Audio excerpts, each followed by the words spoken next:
Des violations des droits humains, homicides, arrestations et détentions arbitraires sont, entre autres, quelques aspects du rapport publié par Amnesty International ce mercredi 7 avril à travers un point de presse virtuel animé à son siège à Lambaye, commune de Ratoma. Ce rapport démontre que depuis mars 2020, plusieurs cas de violation des droits de l'homme ont été enregistrés en Guinée.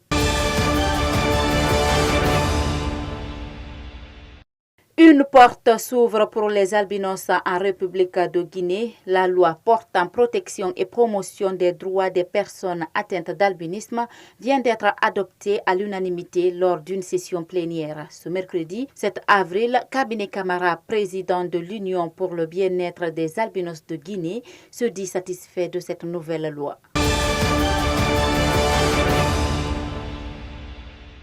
Les députés présents à l'Assemblée nationale ce mardi ont adopté à l'unanimité la loi relative à la lutte contre le blanchiment de capitaux et le financement du terrorisme.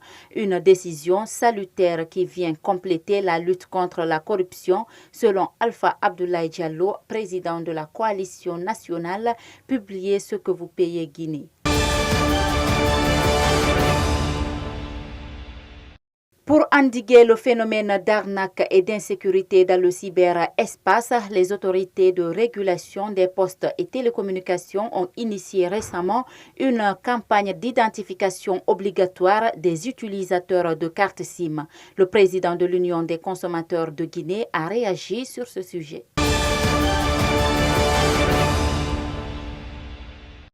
Le secrétaire général de l'association sportive de Kaloum a déposé ce mardi 6 avril sa candidature au poste de président de la FEGIFOOT. Après le désistement de KPC, Antonio Soare n'ira finalement pas seul aux élections prévues le 14 mai prochain.